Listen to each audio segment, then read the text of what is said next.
Western civilization rests upon two radically different starting points for understanding reality. The first is theological and revealed. The second is philosophical and constructed.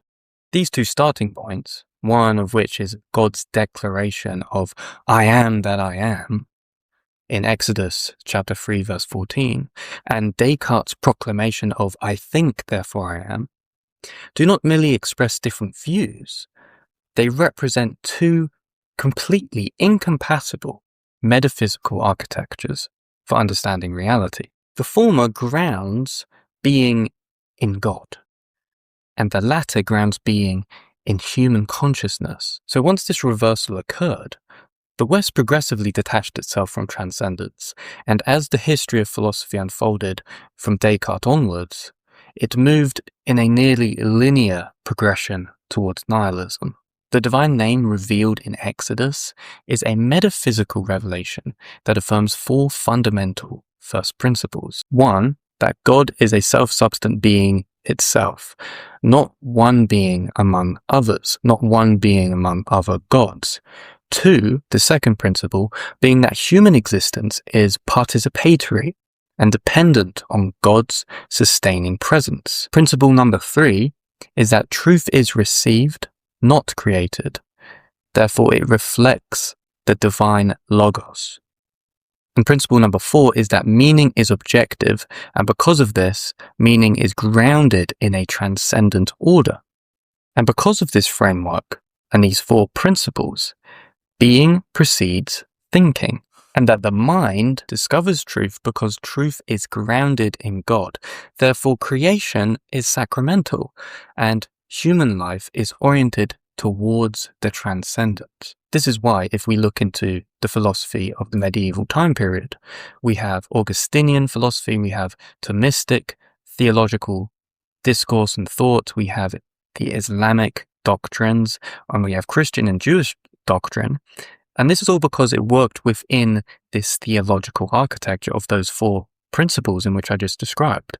Thought was real, but it was secondary, and God was the first principle to all that was existent. This all suddenly changed when Descartes introduced an entirely new epistemological starting point, whereby seeking certainty, he discarded all beliefs that could be doubted in of themselves. So what remained for him, for Descartes himself, was the indubitable fact of thinking, the fact that one can think, which he took as the foundation of existence itself. The famous phrase, cognito ergo sum. I think, therefore I am. But what ended up happening was that this small linguistic inversion carried an enormous metaphysical cost, destroying traditional philosophy altogether. The core philosophical inversion was this. This is what came from Descartes, being that the self replaces God as the ground of certainty in which we live upon. Thought itself becomes the foundation of being, thereby reversing the classical order of philosophy and theology. The human mind becomes the arbiter of truth. That is what René Descartes was fundamentally saying here. So Descartes still speaks of God in his works, but crucially, God is now proven by the thinking self. Not the other way around. God becomes an accessory to the system rather than its foundation. Now, because of this, the West entered into a new intellectual era, one that became anthropocentric, autonomous, and self-grounded in its own understanding of reality. To understand how we get from Descartes to nihilism, though, one must trace the inner logic of what happens when the human mind becomes the source of certainty and meaning. Once thinking becomes prior to being, the world is no longer given, but must be verified by thought itself. So nature, for example, becomes mechanistic. It is emptied of spiritual meaning. The human subject becomes isolated from reality. Reason becomes autonomous, and we see this within Kant. Kant radicalizes the Cartesian project, He starts to propose that the mind does not merely know the world, it structures the world. That truth becomes a function of human categories rather than of divine order, as in the noumenal world of what Kant called the true reality becomes unknowable, only the phenomenal world remains. Already at this point, metaphysics becomes mortally wounded, because what we see here is that Kant is asserting that theologically and metaphysically, divine being, the nature of God, is inaccessible to reason. God becomes therefore a postulate of moral faith, not a knowable metaphysical reality. Therefore, being becomes veiled. The mind is therefore trapped inside its own cognitive structures. And on continuation from Kant is what we get within Stat 3, where being is reinterpreted as history, as will, or power. And this is what we see within the works of Hegel, within the works of Schopenhauer and Nietzsche. So once God is removed as the metaphysical ground of being, philosophy does not simply abandon metaphysics, fundamentally. It attempts to replace it.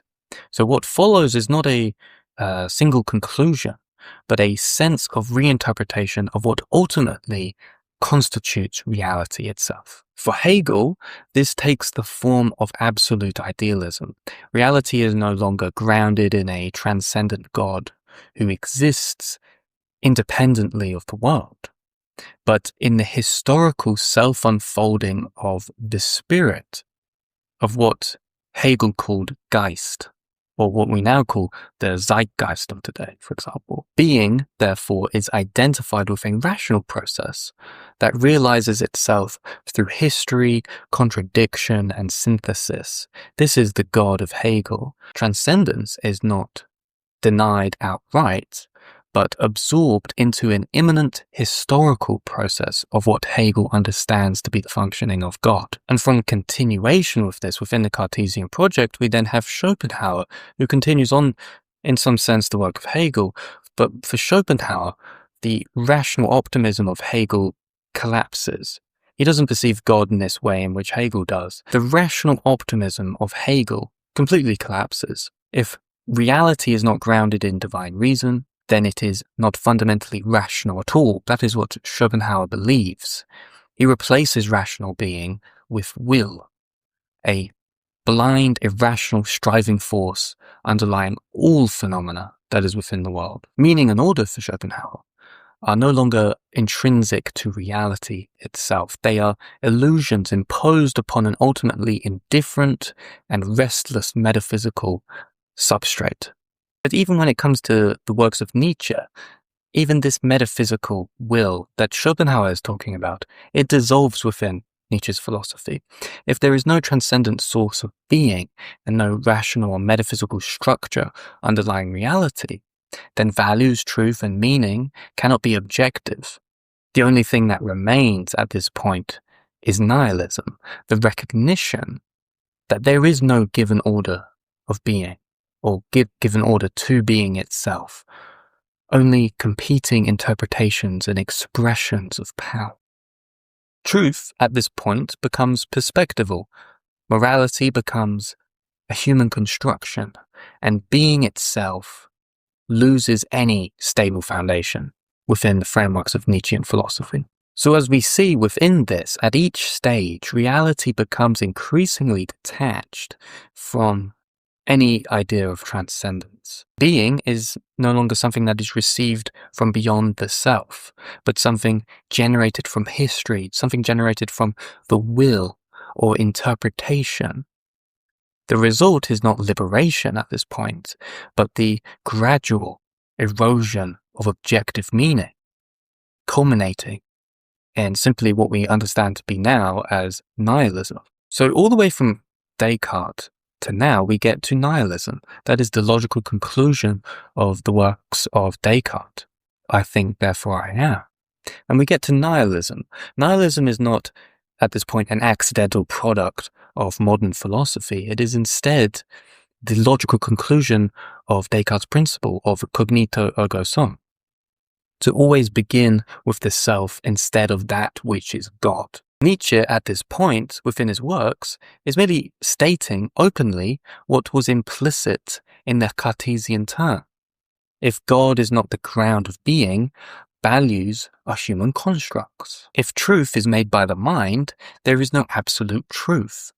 If meaning is subjective, life has no inherent meaning. If being depends on thought, existence has no intrinsic foundation. So where does this lead us? It leads us to modern atheism, the atheism we have today, existentialism, post-structuralism, and postmodernism, the postmodernism we have today. At this point, they do not contradict the works of Descartes.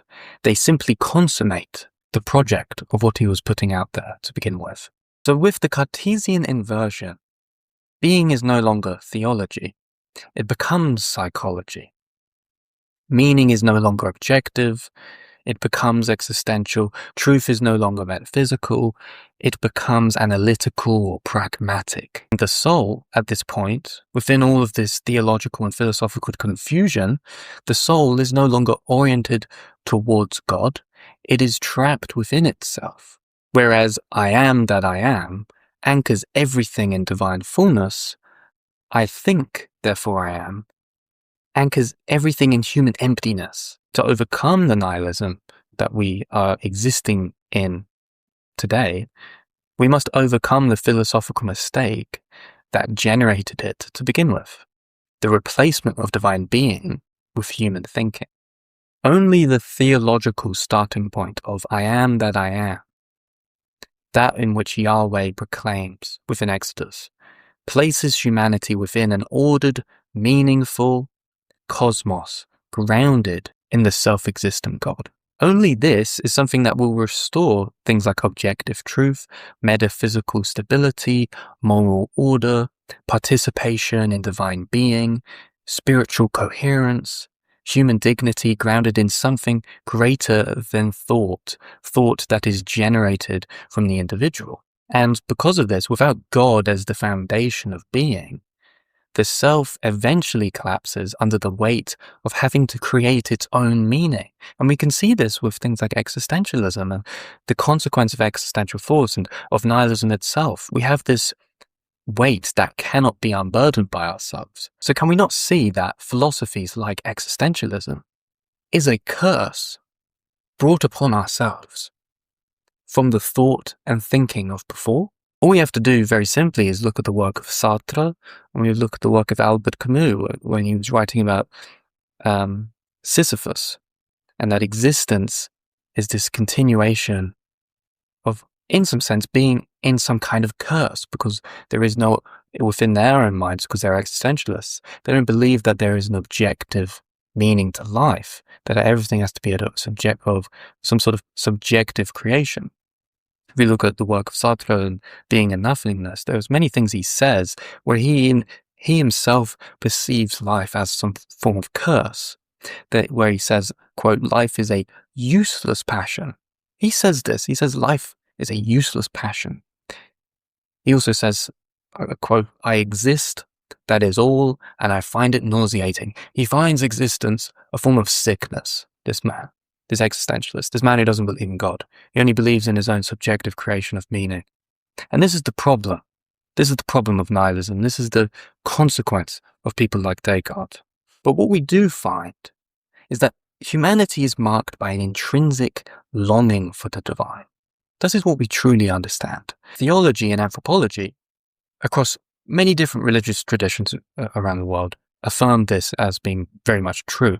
Now, if we look at Islam, for example, what is called the fitra, which means the natural disposition towards God. In Christianity, it is the imago Dei, the human being created in the image of God, and because we're created within the image of God, we have a longing towards being in communion with God.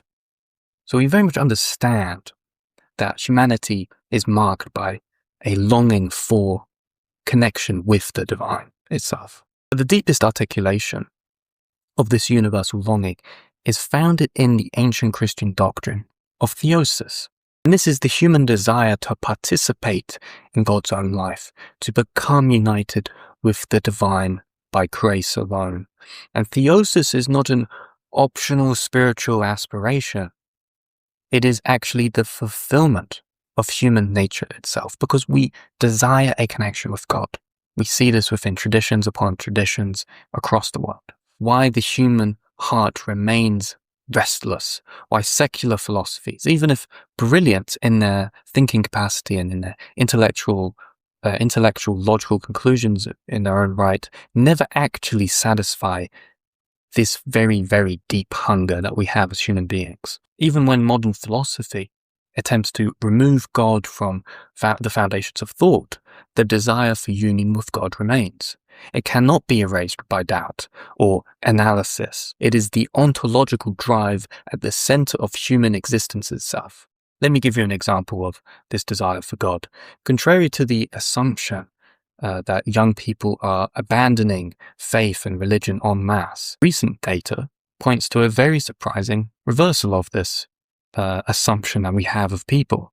A 2025 German-wide study found that 31% of young Germans from the ages of 14 to 29 believe in a personal God. This is more than older generations today. We have a surge, a rise in religious belief among the young generation, more so than we do from the later generations. In the UK, monthly church attendance among 18 to 24-year-olds rose from 4% in 2018 to 16% in 2024.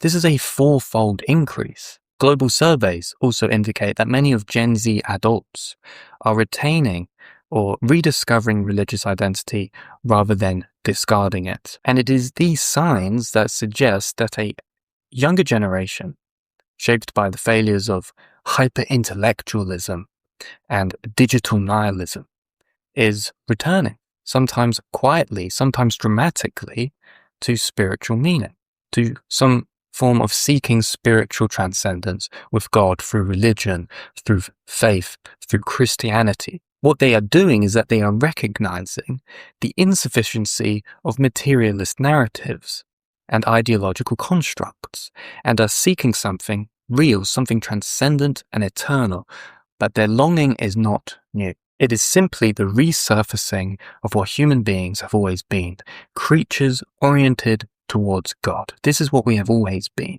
Beings who are called to theosis, restless until that call is answered. So where does this bring us in our modern day today? If philosophy begins with the self rather than with God, the final outcome is not going to be illumination in this situation. It's going to be something of great darkness, an implosion of mind and meaning. It becomes the slow death of humanity itself, because as the Cartesian replacement for God reaches its logical conclusion, it won't be the divine logos that we would be worshipping. It will be that of artificial intelligence masquerading as an oracle of truth and authority. I think, therefore I am, first displaces divine being with human cognition, right? This is what it does. And why is this? Because I think, therefore I am, the Cartesian inversion, it first replaces divine being with human cognition. And then, what will happen in its final stage, it replaces even human cognition with artificial cognition, elevated and worshipped as if it were a god. And that is the direction we're going in this modern age today. So, from my opinion, no reconfiguration of human reason can heal the wound created when the self replaces God as the foundation of being. So any attempt at true healing must come from restoring what Descartes inadvertently removed from philosophy and removed from metaphysics and theology. Being grounded in God, not in the thought processes of man. Truth as revelation, not as construction of the mind. Meaning as something that is divinely given by God, not as something that is humanly manufactured. Identity also as participation in the divine, not self-assertion of the mind. In other words, the path out of nihilism is a return to the metaphysical architecture that corresponds to human nature itself. Because if the human being is made for theosis, is made for union with God, then any worldview that denies or suppresses this will result in spiritual emptiness, as we see today. Conversely, any worldview that restores humanity's orientation towards divine being will restore meaning, it will restore hope and wholeness within the individual. So the only escape from nihilism is not a new philosophy, but a recovery of an ancient truth that human beings are made for God. Whether we name it fitra, imago Dei within Christianity or within Islam, whatever it is, or theosis, which I think is a much better term to use, the longing for the divine is woven into the structures of our being. We cannot avoid this truth. And because it is built in our nature, it cannot be eliminated, this desire for connection with God, only obscured or fulfilled. So nihilism, when we look at nihilism from this sense, nihilism is just this wavering consciousness of man, the misery of a soul that is estranged from its origins. And faith, in this sense, is the only final return to home. This is also why the channel can no longer remain to be called Thoughts on Thinking. Thinking, reason, and philosophy, these are great things. They still matter, but they are no longer the ground of this channel. They are secondary movements of a deeper reality. Thought can clarify, it can analyze, and it can critique things in the world, but it cannot sustain being. It cannot sustain life. It cannot generate meaning or heal the fracture that is created when the self replaces God as its own foundation. And because of this, the channel will be called Thoughts on Theosis, and it will remain like that, because theosis names what thinking ultimately reaches for but cannot actually achieve. Participation rather than autonomy, transformation rather than abstraction, communion rather than self-grounding. This is what we need to be focusing on. We need to be focusing on participation with God, transformation with God, communion with God, not of these things which are all generated by the thinking mind. So for me, returning to make these videos is not going to be a return to the same questions we would be asking before within the realms of modern philosophy, but a continuation from a different starting point. One no longer rooted in the autonomous mind, but to God and in the spirit of Christ.